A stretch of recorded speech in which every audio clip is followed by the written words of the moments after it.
Thanks for rising up. I'm Don Ennis. And yes, I'm back. It's been a long time. And what a crazy time it's been. Did you know that there are states of hate? Florida, Texas, Missouri, all these states that are led by Republican governors, Republican lawmakers who are banning transgender kids, transgender adults from living their authentic lives, banning their health care, stopping them from competing in sports. Well, Connecticut is welcoming those families who are fleeing those states of hate. We have a law that prevents them from being extradited back. And that's one of the many great reasons why I'm so proud to be a Connecticut resident and a member of the West Hartford Democrats. We are celebrating. We are celebrating and also sad because it's time for us to say farewell to our town clerk, Essie Labrot. Essie has been serving for 16 years as our town clerk, and now it's time for her to retire. Leon Davidoff is now serving in her shoes. I can only say, as she held up a shoe at Town Hall, he can certainly succeed her, but he'll never be able to replace her or fill those shoes. Welcome, Essie. It's great to have you here. Thank you. Thank you. I can't believe I've been doing this show for so many years. I never had you as a guest. Oh, that's okay. So let's fix that now. Okay. Essie, tell us, first off, why did you decide now is the time to retire? Okay, so I have a 4-year term, and I would have to declare my interest this spring for another 4-year term. I am getting on in age, and I would like to take advantage of some more traveling, time with my new granddaughter, and do some other things. And I thought that I knew I wasn't going to be able to fulfill a 4-year commitment. So I decided to retire this year. I think it's amazing in 2023 for anyone to have one job for 16 years. And that's the only job you've had in the public sector, That's right? true, and it is unusual because when I was in the private sector, I worked in banking and insurance and human resources, but I worked 5 years at Aetna, 5 years at Connecticut National Bank, 5 years. So it is interesting, and when I see people in town hall that have been here 25, 30 years, 35 years, I'm thinking, wow, that's amazing. It is amazing. How did you get your start as town clerk? Was it something that you wanted or something that someone else came to you and said, please do this? I was asked, and I'll tell you, I have been involved with the Democratic Party since my children started school. It was issues on the school board that got me interested in finding out how government works, how decisions are made, how policy is made. So I got very involved with parent organizations, and from there got involved with the Democratic Party. I worked on many campaigns, and that was from the 1980s. And then when the previous town clerk mentioned that she was retiring, Scott Slifka, who was the mayor at the time, approached me and said, would you think about this? And at first I thought, I have no idea what the town clerk even does. I know she does absentee ballots and dog licenses, but that was all I knew. And I thought, oh, let me think about it. And then I thought it may be an opportunity to do something different. And so I stepped in it. Well, and you've got your foot stuck in it. I really was. What kind of work did you do before? You mentioned Aetna and a couple of companies. What kind of work were you doing before? Human resources. So I basically did recruitment, and I did employee relations. I ran a program called Aetna Actuaries, and so I had a lot of administrative skills as well. And I managed a store, actually. My first career out of college was in New York City, Gordon Taylor, and I was an operations manager. So I knew a lot about that as well, and I thought it's an interesting mix, and I think my background did bring some pluses. I had a lot to learn, though, so I think it was a great career for me because it actually mixed involvement with my community as well as the skill set that I had. Can I just say we have two things in common? In addition to both being Democrats and active in our Democratic Party, we both worked in retail. Mm-hmm. And boy, do customers treat us like you know what. Oh, yeah. Right. I mean, it's like they think they own the store and they expect us to bow at their feet. And I just can't stand that attitude. Retailing was difficult. The hours were difficult, but I was more on the operations side. I didn't do the merchandising, but I was glad to get out of it when I did. So even Lord and Taylor, which I love. Yes, yes. But speaking of difficult, balancing the fact that you are not partisan in your position, you have to also serve our Republican minority, and they are a loud and sometimes very unruly bunch, but you know what? They still get a right to speak. They have membership, and they're on our town council. So how do you navigate that path, being a Democrat, but also knowing that you have to serve all the people? That has never been a problem for me, and I have to say that my town clerk colleagues in other towns, my best friends and colleagues are split party-wise, T's and R's. You have people on both sides. Yes, on both sides. And because we focus on our job and not political issues, we focus on that. And I think any Republican elected official who's worked with me understands and knows that I'm not partisan. I'm still very much friends with them. I see them outside of work and things, and that's the way it is. Wouldn't it be nice if everyone could be able to take that attitude, to be able to say, all right, we disagree, but you're still a human being, you're still a person. We've extended an invitation for RiseUP to the Republican Party to come on this show, even though I've been told I'm a man in a dress, even though I've been maligned and misrepresented by the Republicans in this town. RiseUP is equal opportunity. We've had Mary Fay on the show. She's always welcome back. And we're waiting for Mr. Bailey to join us again. Mr. Daly. Mr. Bailey has always been here, but Mr. Daly is our person that we're waiting to see. So tell us about the amazing people you've worked with. You mentioned before that you've seen them all. Can you tell us a little story about some of the interesting things that have happened as town clerk? The interesting things that have happened with town clerk, I think getting to be at a speech of our President Obama when he came to West Hartford to speak. I have pictures of that in my office on gun violence, and that was so powerful. And my colleagues across the state, their commitment to the job and how seriously they take it, and the challenges that we all face, my coworkers in the office, my colleagues in town hall, they really make it fun, and I've learned so much from every single one of them. So, having met President Obama before he was elected, my takeaway was, besides being a wonderful speaker and a motivating, inspiring man, he's got big ears. Wow, whoppers. So, what's the craziest thing that's happened?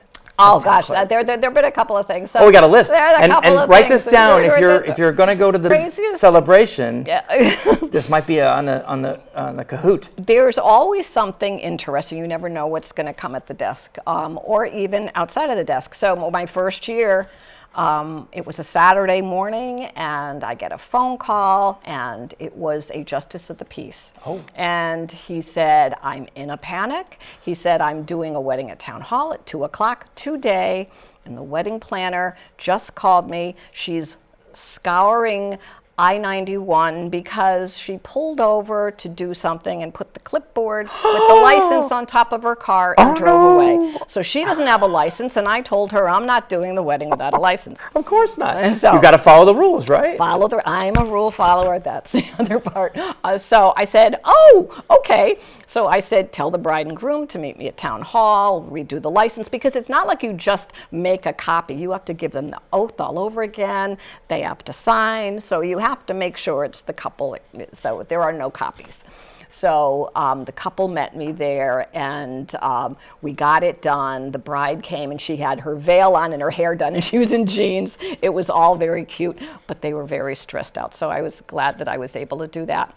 There's another one which I really love, and I will miss. I like telling people my name is on every bar in West Hartford. because of the liquor permit. That's right. So, you're the most famous person in all of West Hartford's bars. I was with some friends with mine, and I said, my name's on every bar. And they were not familiar with some of the aspects of my job, and they're going, oh no, that's so not true. And I went, I'll bet you $100. And they said, okay. Easy money. So we happened to be at a Max Oyster Bar, and I said to the bartender, see that little sign over there? Would you bring it over here, please? I got $100. Wow. So, what was your happiest day? What was your worst day? Happiest day is always getting reelected. I just feel like it's stressful to run for a job. Mm-hmm. And this is in the town clerk world. About 70% are elected. The rest are appointed just as a regular director or a department head. So always going out to the public and asking for them to vote for you because you think you've done a good job, and then getting that validation on election day is truly gratifying. The other one was getting Town Clerk of the Year by my colleagues. Wow. That was very special. What year was that? 2017. Wow. So that was very special because it just was a wonderful thing to be recognized in that manner. And so deserving. What about your worst day? Oh, I can tell you that. Pick one. 2011 storm. Oh, that's right. When all the power went out. The Halloween storm. Yes. And we had power in town hall, thankfully. A tree had fallen on my house, but I mean, there were other people in town that had much worse situations, and just fielding all the phone calls and trying to help people with Eversource and staying in contact with the mayor and emergency service so that we could give the right information to people who really had limitations. And it was a week before an election. That's right. So that really caused some problems.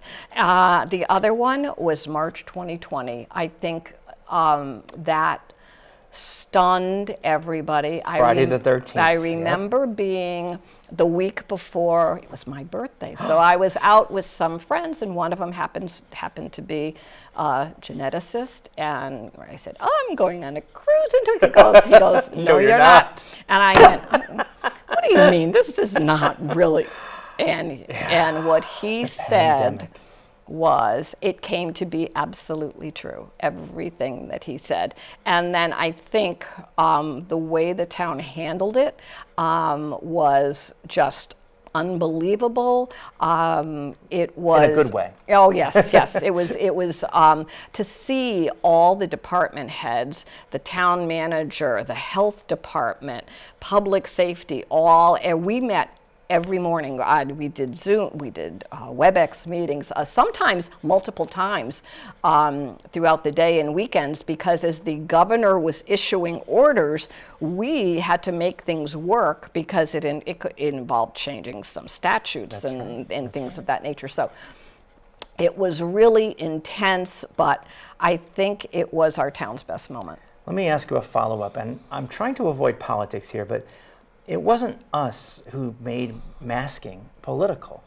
How did you feel about how the whole country seemed to be divided over whether we should mask or not? And did you have opinion on that?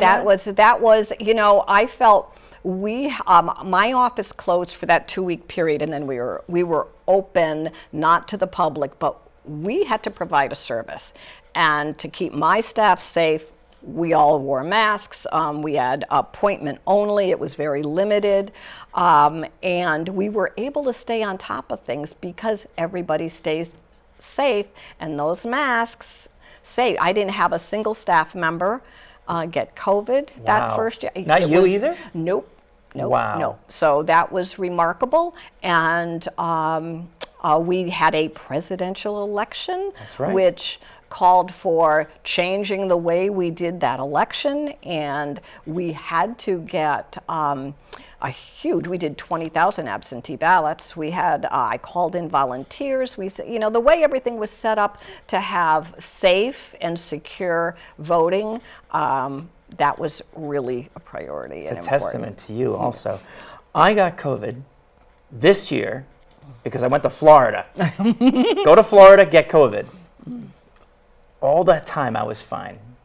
I've heard of more people getting it in the last 6 months than the first year. So that was, but we were also isolating ourselves.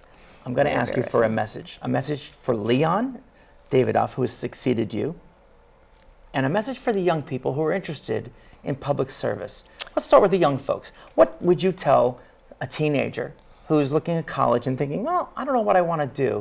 Why should they go into public service? I think it's so rewarding, and I'm always trying to encourage people to go into government service because I think it's rewarding. You can learn a lot, and I just found it so incredibly satisfying. One of the things that concerns me, and what I didn't have when I started January 2008, there was no social media. That's right. No, Twitter is just starting in 2008, and so social media has been, I think, making it difficult for elected people to, or even any government employee, to want to get involved because of the criticism that the public has access to throw at you. Mudslinging, and it's very difficult when, and I know during, I'll tell you a funny story about elections. A couple of years ago, somebody, absentee ballots go out, and I see on Neighbors and Friends someone say, a Facebook group. Yeah, right. Says, oh, I got my ballot, and it's the wrong ballot, and blah, blah. And I'm thinking, oh my gosh. And so I'm in a panic, because I'm thinking, oh, there's 3 different legislative districts. Did we make a mistake? So I run into the office, I get all the applications out, I find the person's name, and I tried emailing and calling to see, and I knew what district it was, so it was the 20th Assembly District. I had the ballot. I thought, I will bring it to her house and swap it amazing. out. But so I didn't hear back from her. I went to her house, knocked on the door. Oh my goodness. No answer. So then I go back and I sent a direct message using Facebook, right. Using Facebook, and said, "Can you please tell me what your and she goes, "Oh, I didn't realize that." She said, "I was looking at my mother's ballot, and she's in the 18th district." And she goes, "I've got the right one." And I went, after would all you that, please put it on Facebook that's that right. you got the right one, because it reflects on you, right? Right. And so, not that we never make mistakes, but we really try to be extra careful. And as you see, whenever there's an election, wrong information getting posted, and that makes me crazy. So I normally didn't respond to social media posts unless it had something to do with my office.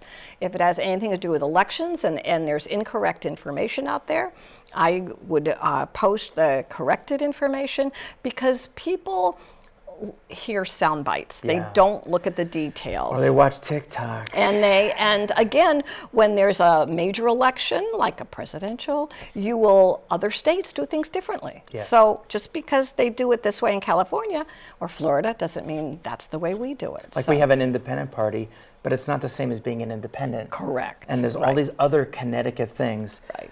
How about that message for Leon? Now, he's already in the job, but you gotta, Leon, pay attention. This is your opportunity now to find out the secret sauce. The secret sauce.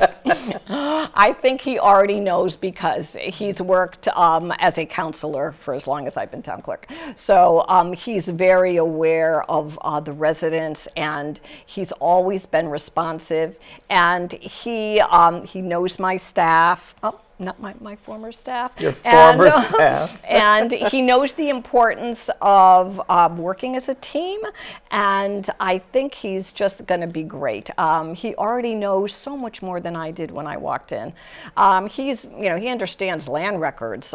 He's an attorney. He understands elections because of all the elections he's been involved in. So I think he's going to be great, and I wish him the best, and I know he's already on his way to doing some good things, because I'm already hearing about it. So I would bet that your human resources background and 16 years in the job has made you a real people person, and that you're able to navigate difficult people. And I always find that some people respond well to challenges, and other people either shrink or get combative. They put their dukes up.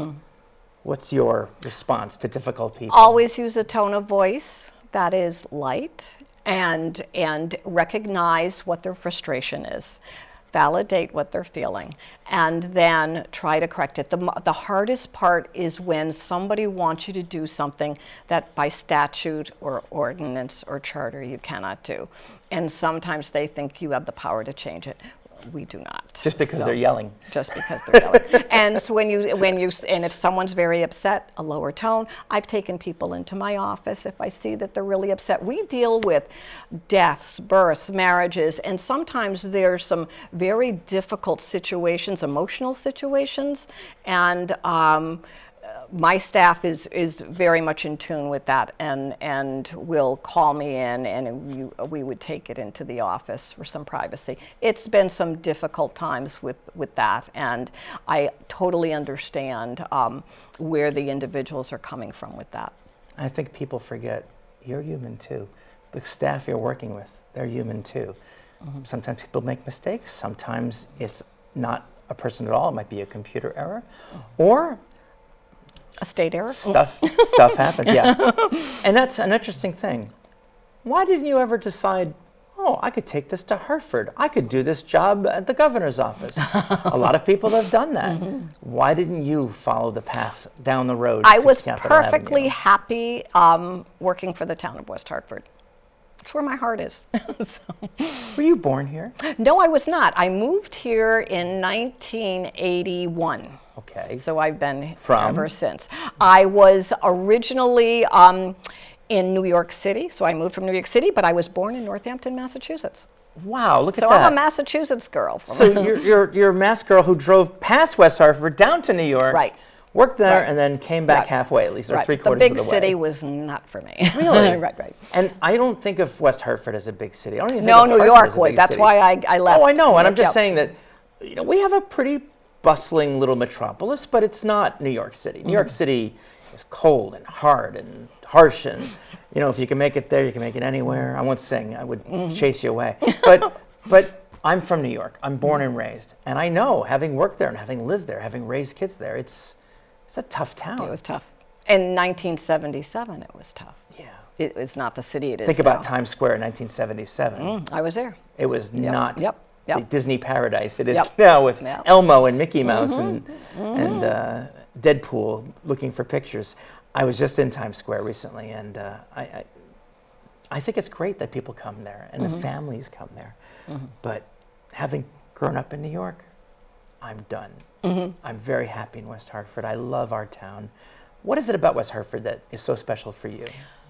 Definitely the people.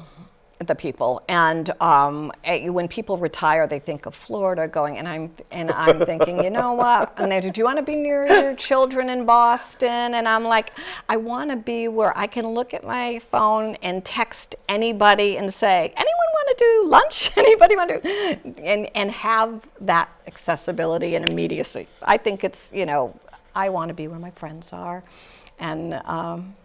So where everybody knows your name, you might say, right? A little bit of cheers there.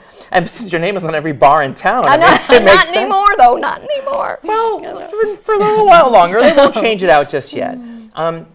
Is there anything about our town that you think needs fixing? Anything that you would hope that when we get to municipal elections, which are coming up, is there a change do you think we need? It could be as simple as an attitude. I think the challenges are going to be managing the growth that West Hartford is realizing. I think it's all very positive. I think our leadership is very strong, both on the council side and on the town manager and administrative side. And I think they also listen to the people. I think our community is they keep an eye on what's going on in town. They make their wishes known. They attend meetings, they watch the meetings, they communicate with their elected officials.